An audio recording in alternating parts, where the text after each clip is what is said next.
Do you want to know? Hello students, welcome to this science lecture.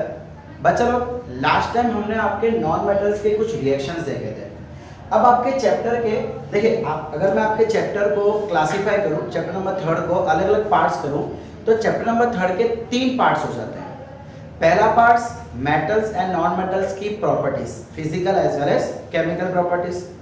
Second part इसका हो जाता है formation of ionic bond. भाई, जब मेटल्स और नॉन मेटल्स आपस में जुड़ते हैं, देखो हमने बहुत सारे रिएक्शन देखे ना, जैसे कि हमने सेकंड चैप्टर में एसिड और बेस का रिएक्शन देखा था। सिमिलरली यहाँ पे हमें मेटल्स और नॉन मेटल्स का रिएक्शन देखना है। तो बच्चा लोग, जब मेटल्स और नॉन मेटल्स बनते हैं तो आयोनिक बॉन्ड बनता है। अब ये आयोनिक बॉन्ड क्या होता है, इसको हम डिटेल में समझेंगे। आयोनिक बॉन्ड में क्या क्या काबिलियत होती है, प्रॉपर्टीज क्या होती है, ये समझेंगे। कोवलेंट बॉन्ड क्या होता है, ये भी समझेंगे हम आज के लेक्चर में। अब मैं इस बॉन्डिंग को हटा दूं तो भाई, बॉन्डिंग के बाद थर्ड पार्ट होता है आपके चैप्टर का मेटलर्जी। मेटलर्जी का मतलब है मेटल से होने वाली एलर्जी।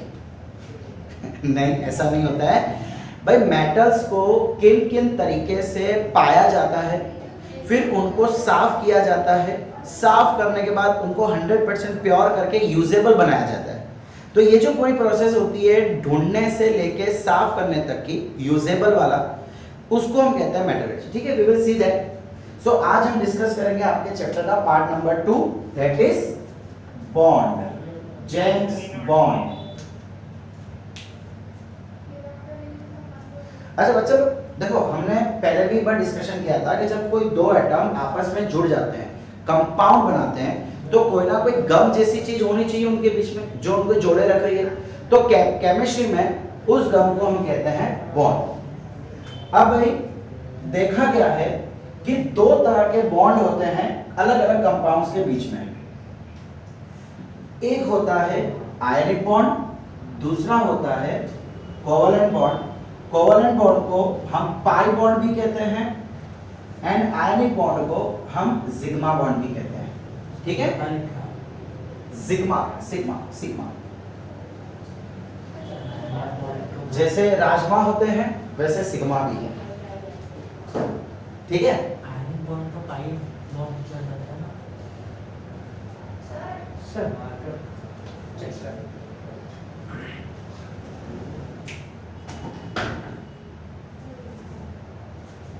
कुछ काम है? अच्छा अच्छा, बताओ। ओके, अब जरा याद ध्यान दो भाई, आयनिक बॉन्ड में क्या होता है, obviously formation of ions. Formation of ions, भाई आयंस बनेंगे तो ही आयनिक बॉन्ड बनेगा। अब आयंस कितने टाइप के होते हैं, वो भी दो टाइप के होते हैं। एक होता है कैटायन, एक होता है एनायन। अरे सर, ये आयंस क्या होता है, फिर उसमें कैटायन क्या होता है, एनायन क्या होता है? बच्चे याद ध्यान दो, हमने 9th में पढ़ा था कि हर मेटल के पास, या तो हम ऐसा कह सकते हैं कि भाई जो एलिमेंट है उसके पास अगर आउटर मोस्ट ऑर्बिट में, आखिरी वाले ऑर्बिट में 1, 2 या 3 इलेक्ट्रॉन्स आते हैं तो वो इलेक्ट्रॉन देने की क्षमता रखते हैं। एंड इलेक्ट्रॉन देने के बाद मतलब वो काम कर रहे हैं, अच्छा काम कर रहे हैं, तो भगवान उनको पॉजिटिव पॉइंट्स देता है, मतलब उसके ऊपर पॉजिटिव चार्ज आ जाता है। और जिन एलिमेंट्स के पास आउटर मोस्ट ऑर्बिट में 5, 6 या 7 इलेक्ट्रॉन्स होते हैं तो वो इलेक्ट्रॉन मांगते हैं, और मांग रहे हैं, बुरा काम कर रहे हैं, तो उसके ऊपर आ जाता है नेगेटिव चार्ज। भाई ये अच्छा काम बुरा काम सिर्फ याद रखने का तरीका है बच्चा, सच में ऐसा कुछ नहीं होता। इसका मतलब कुछ एलिमेंट के पास देने की क्षमता होती है तो कुछ एलिमेंट्स के पास लेने की। अगर वो एक इलेक्ट्रॉन देगा तो मैं बोलूंगा +1, 2 देगा तो +2, 3 देगा तो +3, और इसको हम क्या बोलते हैं, वैलेंसीज। क्या कहते हैं इसको हम, वैलेंसीज।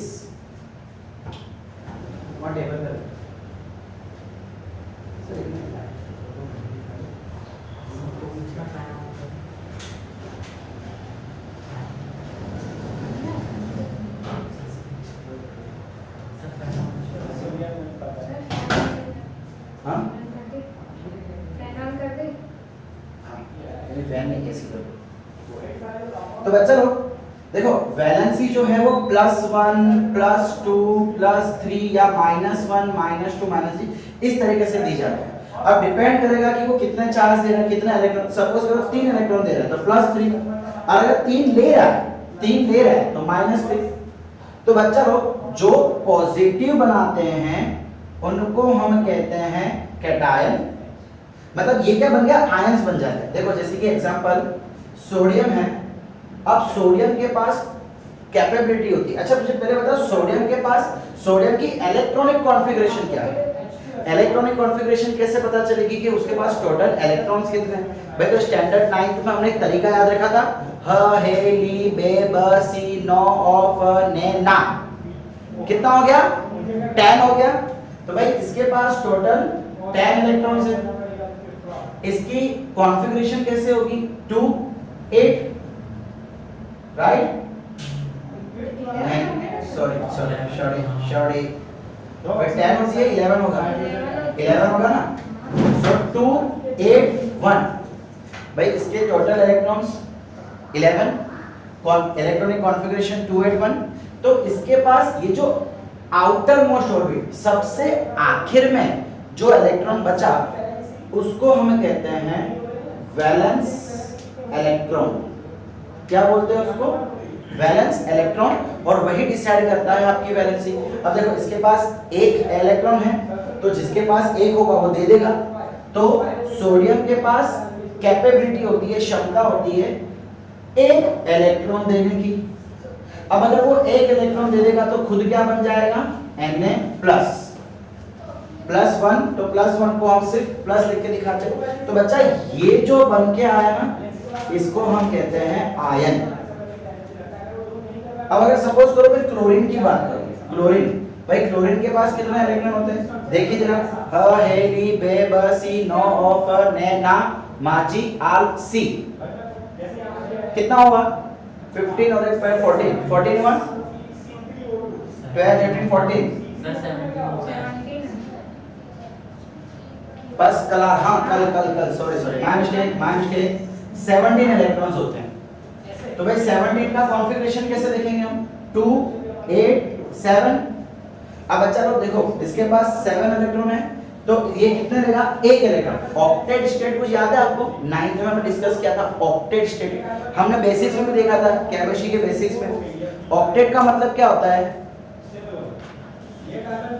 कि भाई अगर उसके आउटर मोस्ट ऑर्बिट में वैलेंस में अगर 8 इलेक्ट्रॉन है तो हम बोलेंगे कि वो स्टेबल है। इसका मतलब वो ऑक्टेट है। तो हर एटम यही कोशिश करता है कि मुझे ऑक्टेट बनना है। तो ऑक्टेट बनने के लिए या तो वो दे देता है या तो वो इलेक्ट्रॉन ले लेता है। अब भाई क्लोरीन के पास है तो 7 है, उसको एक इलेक्ट्रॉन की जरूरत है। तो क्लोरीन क्या करेगा? एक इलेक्ट्रॉन एक्सेप्ट कर लेगा और एक्सेप्ट करने वाले के पास कौन सा चार्ज आ जाता है? Negative charge. सो ये क्या बन जाएगा? Cl-। तो ये क्या है? ये भी एक आयन है। तो जब एलिमेंट्स इलेक्ट्रॉन दे देते हैं या ले लेते हैं तो वो उनके ऊपर एक चार्ज लग जाता है और उसको हम कहते हैं आयन। अब अगर पॉजिटिव चार्ज है तो कैटायन और अगर नेगेटिव चार्ज है तो एनायन। समझ आ रहा है मैं क्या बोल रहा हूँ? ओके। अब सपोज करो कि मुझे NaCl को मिलाना है, NaCl को मिलाना है तो क्या होगा भाई? Na+ Cl-। अब होगा क्या कि पॉजिटिव और नेगेटिव का अट्रैक्शन होगा। एंड जब भी अट्रैक्शन के कारण कोई एटम्स आपस में चिपक रहे हैं, मतलब साथ में आ रहे हैं, तो उसे हम कहते हैं आयनिक बॉन्ड। आयनिक बॉन्ड क्यों बना? बिकॉज आयंस बने। तो आयंस बनने से अट्रैक्शन हुआ तो यहाँ पे होगा क्या? Na और Cl आपस में जुड़ जाएंगे। अब अच्छा लोग इसको अगर मुझे फिगर के हिसाब से दिखाना हो तो मैं कैसे दिखाऊंगा? देखो भाई सोडियम, भाई मेरे को क्या करना है? सोडियम का आउटर मोस्ट ऑर्बिट में जितने इलेक्ट्रॉन है, आखिर में जितने इलेक्ट्रॉन है उसको दिखाना है। सो मैंने क्या कर दिया? उसको दिखा दिया। प्लस क्लोरीन क्लोरीन के पास आउटर मोस्ट में कितने इलेक्ट्रॉन है? 7। तो मेरे को क्या करना पड़ेगा? 7 इलेक्ट्रॉन यहाँ दिखाने पड़ेंगे। 1 2 3 4 5 6 7। भाई एक जगह बाकी है, अब क्या करेंगे? ये इलेक्ट्रॉन जाके बैठ जाएगा इस जगह पे। फाइनली ये कुछ ऐसा हो जाएगा Na+, इसके पास कोई इलेक्ट्रॉन अब बचा ही नहीं। Cl, पहले इसके पास 7 इलेक्ट्रॉन थे और एक इलेक्ट्रॉन एक्स्ट्रा आ गया, तो ये बन गया माइनस। जैसे ये माइनस बना, दोनों का अट्रैक्शन हुआ, ये क्या बन जाएगा? NaCl। ठीक है, तो इस तरीके से बच्चा लोग एग्जाम में क्वेश्चन आता है, explain the formation of ionic bond, एक जनरल वाला। फिर ऐसा भी आ सकता है, explain the formation of NaCl। फिर आगे आता है, explain the formation of MgCl2। तो चलिए हम देखते हैं MgCl2 कैसे बनेगा। ठीक है, इसका पहले फटाफट स्क्रीनशॉट ले लो, हम आगे बढ़े। सर इसकी वैलेंसी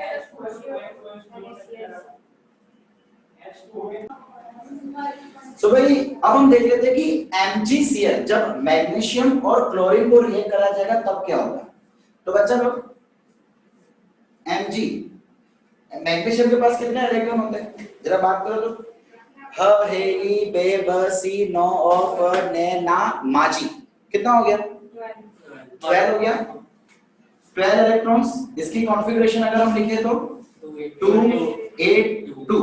तो भाई हमने देखा था कि जिन एलिमेंट्स के पास बच्चा लोग जनरली मेटल्स देने का काम करते हैं। एक चीज याद रखना कि मेटल्स जनरली पॉजिटिव चार्ज बनाते हैं, वो देने का काम करते हैं, एंड जो नॉन मेटल्स हैं वो जनरली लेने का काम करेंगे, यानी कि नेगेटिव चार्ज बनाएंगे, इलेक्ट्रॉन्स ले लेते हैं। ठीक है, अब हमको क्लोरीन तो पता ही है, क्लोरीन के पास 17 होते हैं, तो 2 8 एंड 7। अगर मैं इसका इलेक्ट्रॉन सिंबॉलिकली दिखाऊं तो क्या मैं ऐसा बोल सकता हूं? Mg एंड इसके 2 इलेक्ट्रॉन प्लस Cl। भाई Cl के पास कितने इलेक्ट्रॉन है? 7। तो 1 2 3 4 5 6 7। भाई अब एक इलेक्ट्रॉन तो चलो यहां जाके बैठ जाएगा, व्हाट अबाउट वन अनदर? तो पॉसिबल है ही नहीं। इसीलिए हमें क्या करना पड़ेगा? एक और Cl को यहां पे लाना पड़ेगा, बिकॉज एक अकेला Cl Mg के भूख नहीं मिटा सकता। क्या हो रहा है देखो, Mg क्या बोल रहा है कि मैं रिएक्ट करूंगा, तभी रिएक्ट करूंगा जब मैं अपने दोनों इलेक्ट्रॉन दे दूंगा। एक अकेला इलेक्ट्रॉन देके मैं रिएक्ट करने वाला नहीं हूं, उसने कंडीशन रख दी। अब एक अकेला क्लोरीन एक से ज्यादा इलेक्ट्रॉन ले ही नहीं सकता था, तो उसने अपने भाई को बुलाया कि भाई आजा। अब इसके पास भी 7 इलेक्ट्रॉन्स थे, तो एक इलेक्ट्रॉन चला गया इसके पास। अब एक इलेक्ट्रॉन इधर, एक इलेक्ट्रॉन इधर, सो हुआ क्या? मैग्नीशियम के पास क्या आ गया? उसने 2 इलेक्ट्रॉन दिए, तो वो बन जाएगा +2, या इसको हम ऐसे लिखते हैं 2+। ठीक है, प्लस को बाद में लिखा जाता है। एंड क्लोरीन में क्या होगा? क्लोरीन में कितने मॉलिक्यूल हो गए, सॉरी कितने एटम्स हो गए? 2 एटम्स हो गए। क्या आप ऐसा बोल सकते हैं Cl2, या हम ऐसा भी बोल सकते हैं कि भाई क्लोरीन यहां पे आ गया -1, इधर भी आ गया -1, सो -1 इसको मैं अब ऐसे दिखा सकता हूं, Mg2+ प्लस Cl2-। देखो -1 कितना होता है? -2 होगा। एंड फाइनली जब उस दोनों की वैलेंसी बैलेंस हो जाएगी, आई रिपीट द सेंटेंस, जब उन दोनों की वैलेंसी बैलेंस हो जाएगी तब जाके दोनों के बीच अट्रैक्शन होगा, एंड ये क्या बन जाएगा? MgCl2। क्लोरीन के 2 एटम Cl2, मैग्नीशियम का एक अकेला एटम Mg। समझ आ रहा है बच्चा लोग? बस अगर आपको एग्जाम में आता है ना, इसी चीज को दिखाना भी है और वर्डिंग्स में बोलना भी है। वर्डिंग्स में कैसे बोलोगे भाई? द एटॉमिक नंबर ऑफ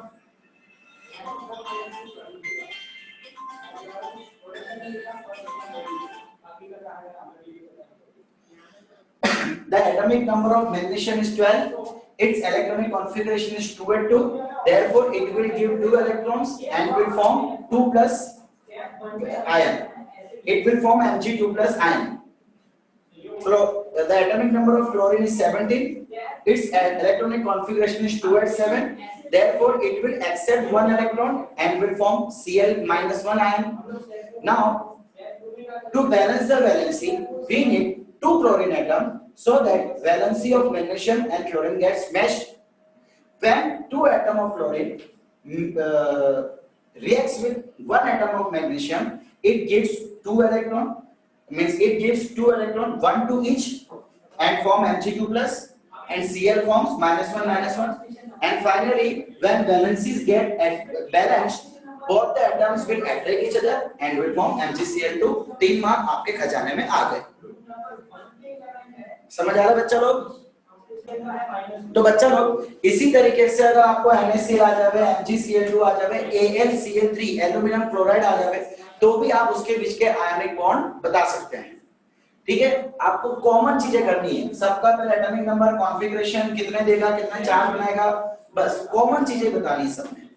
तो ये था आयनिक बॉन्ड। अब बच्चा अगर मैं आयनिक बॉन्ड की प्रॉपर्टीज की बात करूं, आयनिक बॉन्ड की प्रॉपर्टीज, सबसे पहली चीज कि वो फिजिकली स्ट्रांग होते हैं। क्यों? कि भाई उनके बीच में अट्रैक्शन है, तो आज उनको जल्दी से तोड़ा नहीं जा सकता, और इसी कारण की वजह से उनकी फिजिकल स्ट्रेंथ तो ज्यादा होती है, साथ ही साथ उनकी मेल्टिंग पॉइंट और बॉइलिंग पॉइंट भी ज्यादा होती है। बच्चा लोग आपने अगर 9th में पढ़ा हो तो मेल्टिंग पॉइंट का मतलब क्या होता है? एक ऐसा टेम्परेचर जहां पे आके दोनों के बीच का बॉन्ड टूटने लगे।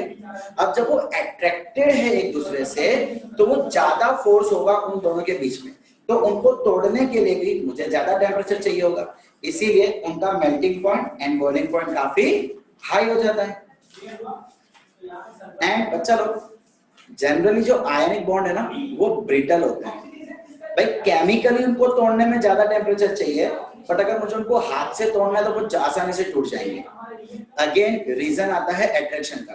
अट्रैक्शन के कारण वो टाइट रहते हैं, सो अगर मैं उनको तोड़ने जाऊंगा तो वो कटेगा नहीं, वो सिंपली टूट जाएगा। वैसे लकड़ा, आपका लकड़ा मुड़ सकता है? नहीं मुड़ सकता, उसको अगर मैं मोड़ूंगा तो वो सीधा टूट जाएगा। ऐसा लकड़ा कोई आयनिक बॉन्ड नहीं होता है, जस्ट एग्जांपल दे रहा था। देन सॉल्युबिलिटी, बच्चा लोग जनरली आयनिक बॉन्ड की सॉल्युबिलिटी ज्यादा रहती है। क्यों?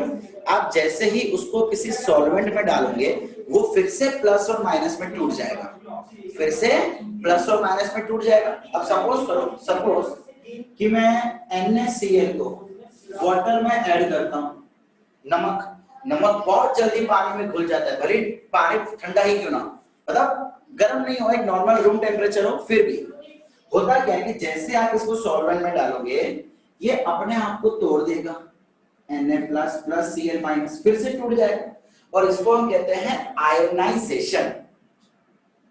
ठीक है, अब सिमिलरली वाटर का भी आयोनाइजेशन होगा। कैसे? 2H plus plus O2 minus. अब होगा क्या? इसका प्लस इसके माइनस से जाके जुड़ सकता है, एंड इसका माइनस इसके प्लस से जाके जुड़ जाएगा। मतलब ये जो है टोटली इसके अंदर डिसॉल्व हो जाएगा, टोटली इसके अंदर सॉल्युबल हो जाएगा। ओके, अच्छा अब देखो, वाटर जैसी चीजों में तो ये जल्दी से डिसॉल्व हो सकते हैं, लेकिन पेट्रोल, केरोसिन, डीजल, इन सब में जल्दी से डिसॉल्व नहीं होते, सो दे आर इनसॉल्युबल। ठीक है, उसके बाद conduction of electricity, very important point. भाई आयनिक बॉन्ड में बहुत ही इजीली इलेक्ट्रिसिटी पास की जा सकती है।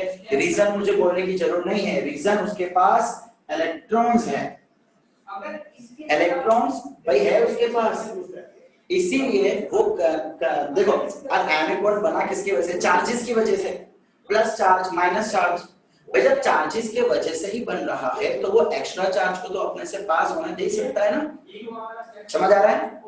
आप एक काम करना, एक साफ पानी लेना, एकदम साफ डिस्टिल्ड वाटर। आपका पीने वाला पानी भी एकदम साफ नहीं होता है, मैं बात कर रहा हूँ डिस्टिल्ड वाटर की, जो आपको किसी लेबोरेटरी से या केमिकल दुकान से मिल सकता है।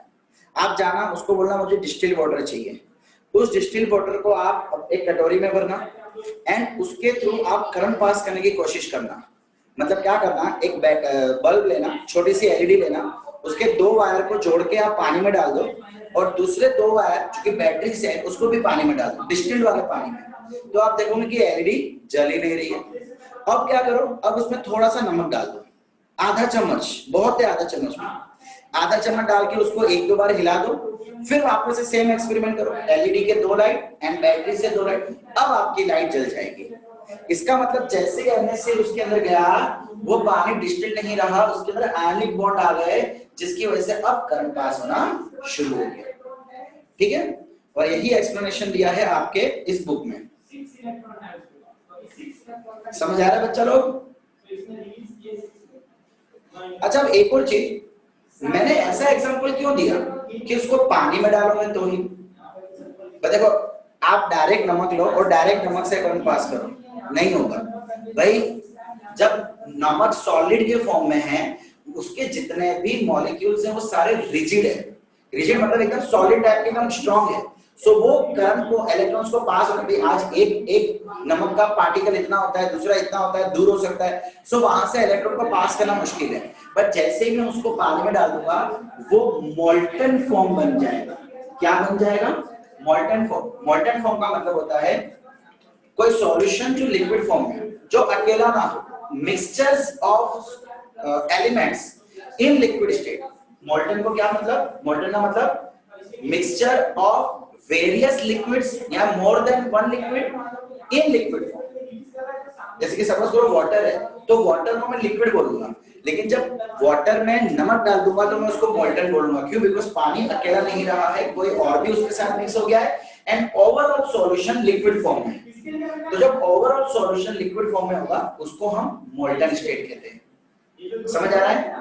गैस, लिक्विड, सॉलिड तो होता ही है, लेकिन एक मोल्टन स्टेट भी होता है जब एक से ज्यादा चीजें लिक्विड फॉर्म में मिक्स हुई भी होती है तब।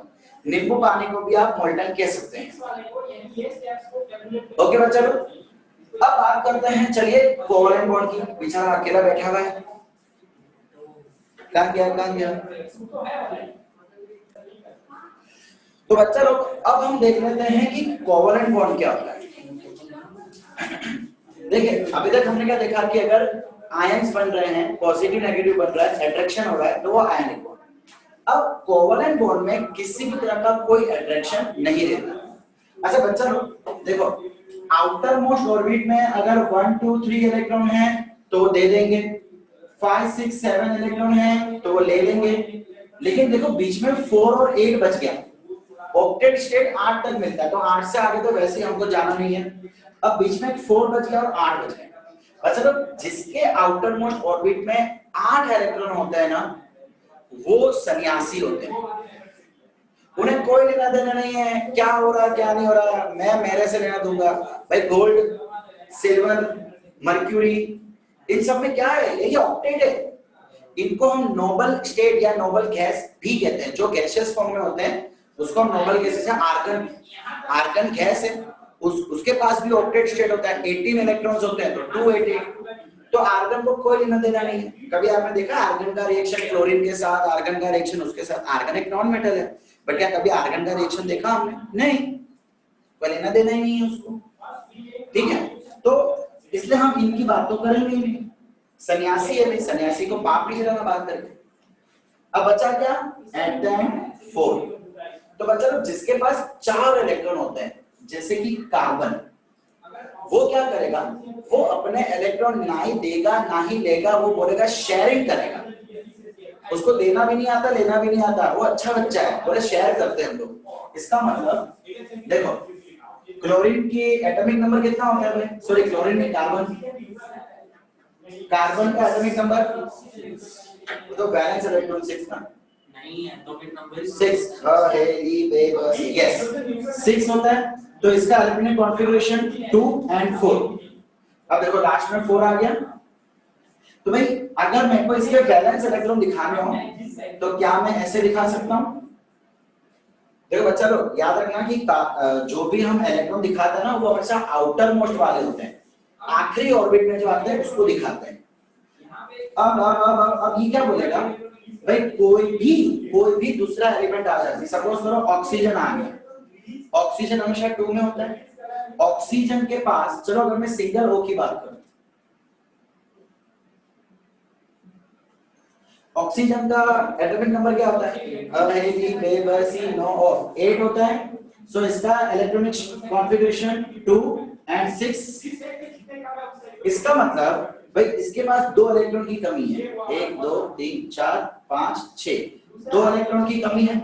अब कार्बन इसको देगा नहीं, कार्बन बोलेगा एक काम कर, तू मेरे साथ शेयर कर ले। कितना शेयर करेगा? जितने की उसको रिक्वायरमेंट है। उसको ऑक्टेट के लिए कितने कितने की रिक्वायरमेंट है? 2 की। सो ये 2 इसके साथ शेयर करेगा, तो होगा क्या?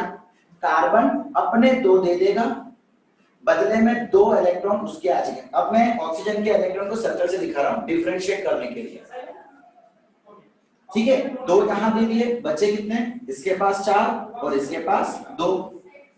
क्या अभी भी ये बात बनी? दाल गली? नहीं बनी भाई। कॉम्बिनेशन होने के बाद, आई रिपीट, कॉम्बिनेशन होने के बाद क्या होना चाहिए भाई? दोनों के पास 8-8 इलेक्ट्रॉन होने चाहिए। तो अगर मैं कार्बन की बात करूं तो 1 2 3 4 5 6 ही हो रहे हैं। ऑक्सीजन की बात करूं तो 1 2 3 4 5 6 7 8 इसके तो हो गए, लेकिन इसका क्या? ये तो हुआ ही नहीं। बस समझ रहे हो मैं क्या बोल रहा हूं?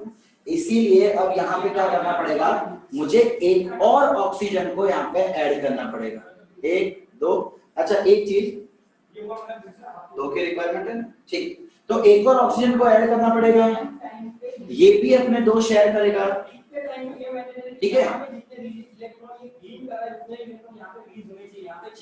अब देखो ये जो है ना भाई, ये शेयरिंग वाले हैं।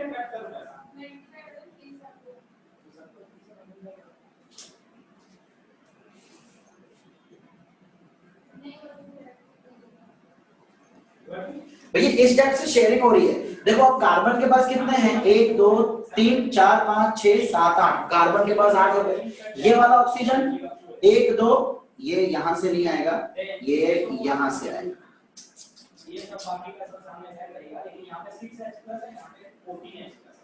एक मिनट बच्चा लोग,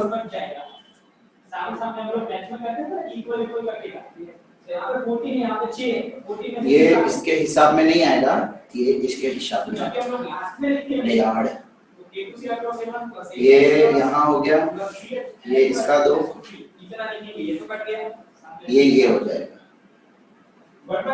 ठीक है। अब इसकी बात करूंगा, देखो 1 2 3 4 5 6 7 8, इसकी बात करूं तो 1 2 3 4 5 6 7 8, ये सर्कल मैंने यहाँ से पूरा बनाया, तो ये 4 और ये 4, यानी अब क्या हो गया? सबके पास 8 8 8 8 इलेक्ट्रॉन हो गए। तो फाइनली ये क्या बन गया? CO2। शेयरिंग करने से वो एक दूसरे के नजदीक आ गए एंड इस तरीके से जो कंपाउंड बनता है उसको हम कहते हैं कोवैलेंट बॉन्ड। ओके बच्चा लोग यहाँ पे तो ध्यान से सुनना कि भाई ऑक्सीजन के पास एक्चुअली 2 इलेक्ट्रॉन लेने की क्षमता है भाई, वो नॉन मेटल है, लेकिन कार्बन से जुड़ने के कारण वो करने लगा। अगर मान लो मैं सोडियम की बात करूं, सोडियम मेटल है, ऑक्सीजन नॉन मेटल है, तो भाई इनके बीच में आयनिक बॉन्ड बनेगा। क्यों? ये अपने 2 इलेक्ट्रॉन इसको देगा, Na की कैपेसिटी एक ही होती है, तो यहाँ पे एक और Na आना पड़ेगा, एक इसको देगा और एक इसको देगा, ये बन जाएगा 2 माइनस, ये +1, ये +1। तो ऑक्सीजन के पास कैपेसिटी है देने की, बट कार्बन की वजह से कार्बन का इफेक्ट इतना पावरफुल होगा कि वो देगा नहीं, वो शेयर करेगा। सिमिलरली सल्फर के केस में, सिमिलरली फास्फोरस के केस में भी शेयरिंग होगी, एंड जब शेयरिंग होती है तो उस समय बनता है कोवैलेंट बॉन्ड। अच्छा कोवैलेंट बॉन्ड कहाँ बन सकता है? एक तो कि भाई जिसके पास आउटर मोस्ट में 4 इलेक्ट्रॉन्स हो, दूसरा भाई बच्चा लोग ये बहुत जरूरी याद रखना कि कोवैलेंट बॉन्ड एक तो 4 वाले के पास बनेगा, दूसरा अगर सेम टाइप के 2 एटम आ गए तो, अगर सेम टाइप के 2 एटम आपस में जुड़ जावे तो फिर भले वो ऑक्सीजन हो, क्लोरीन हो, नाइट्रोजन हो या हाइड्रोजन हो, इन सभी के बीच में कंपलसरी क्या होगा? कोवैलेंट बॉन्ड होगा। क्यों भाई? अब देखो ऑक्सीजन 2 लेने की क्षमता है, अगर ये इससे 2 लेगा तो ये क्या करेगा बेचारा? गरीब बन जाएगा, वो तो पहले गरीब था, गरीबी में आटा गिल्ला वाली बात हो जाएगी। इसीलिए दोनों ने प्यार से बैठ के बात की, आपस में सुलह कर लिया कि भाई चल तू भी मत दे, मैं भी देता हूं, हम मिल बांट के देते हैं। तो हुआ क्या? इसके पास स्टार्टिंग में 6 इलेक्ट्रॉन थे, इसने बोला तू तेरे 2 दे, मैं मेरे 2 देता हूं, ठीक है।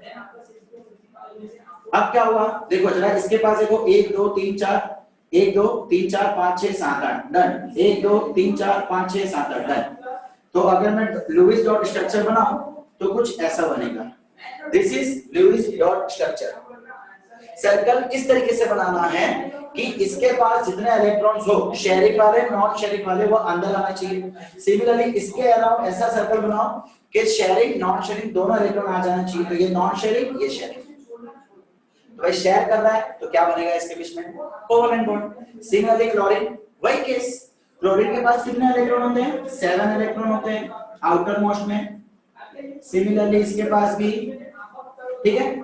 इसने उसको रिक्वेस्ट की, उसने इसको रिक्वेस्ट की, दोनों ने फ्रेंड्स रिक्वेस्ट एक्सेप्ट कर ली, दोनों ने अपना एक एक इलेक्ट्रॉन शेयर कर लिया। अब ये हो गया लुईस डॉट स्ट्रक्चर। सबके पास चाहिए 1 2 3 4 5 और 6। ओके, सही है, और आएगा बरोबर तो है। 1 2 3 4 7 होते हैं ना भाई, तो 1 2 3 4 5, एक दिया 6 और 7, हाँ राइट। ओके, तो देख लो इसके पास भी 8 हो गए, इसके पास भी 8 हो गए। ये बन गया O2, ये बन गया Cl2। बहुत सारे बच्चे डाउट पूछते हैं कि सर क्यों हम रिएक्शन में O को O2 ही लिखते हैं, क्यों O नहीं लिखते? समझ रहे हो? Na को Na लिखते हैं लेकिन O को O2 नहीं लिखते सर, क्यों? इस वजह से, बिकॉज ऑक्सीजन नेचुरली अकेला कभी नहीं पाया जाता है, वो अनस्टेबल होता है। तो एक ऑक्सीजन का एटम दूसरे ऑक्सीजन के एटम के साथ मिल जाता है अपने आप नेचुरली। इसीलिए हम हमेशा रिएक्शन में O2 लिखते हैं, Cl2 लिखते हैं। समझ आ रहा है बच्चा लोग मैं क्या बोल रहा हूँ? सिमिलरली H2 की कहानी भी वही है, H2 लिखा जाता है। ओके, अब मैं नाइट्रोजन की बात करूं तो नाइट्रोजन में आउटर मोस्ट में कितने इलेक्ट्रॉन होते हैं? एटॉमिक नंबर नाइट्रोजन का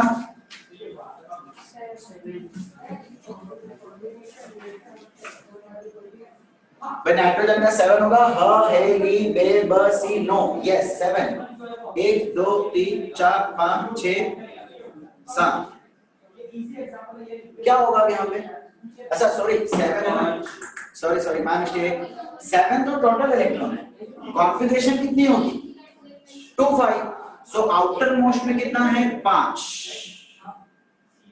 अब इसको कितने की रिक्वायरमेंट है? 3 की। तो अगर ये किसी दूसरे नाइट्रोजन एटम के साथ बंधेगा तो ये बोलेगा भाई तू तेरे 3 दे, मैं मेरे 3 देता हूं। सो होगा क्या? ये इसके 3 उठा के यहां रख देगा, ये इसके 3 उठा के यहां रख देगा। क्या हो गया? 1 2 3 4 5 6 7 8। ये हो गया लुईस डॉट स्ट्रक्चर। 1 2 3 4 5 6 7 8।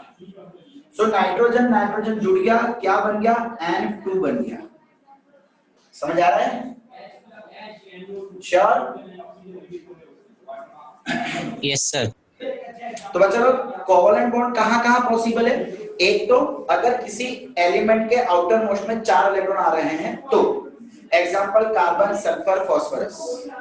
दूसरा, अगर सेम टाइप के 2 एटम आपस में जुड़ रहे हैं तो हमेशा हमेशा हमेशा कोवेलेंट बॉन्ड बनेगा। अगर एक मेटल और एक नॉन मेटल है तो हमेशा आयनिक बॉन्ड ही बनेगा। ओके?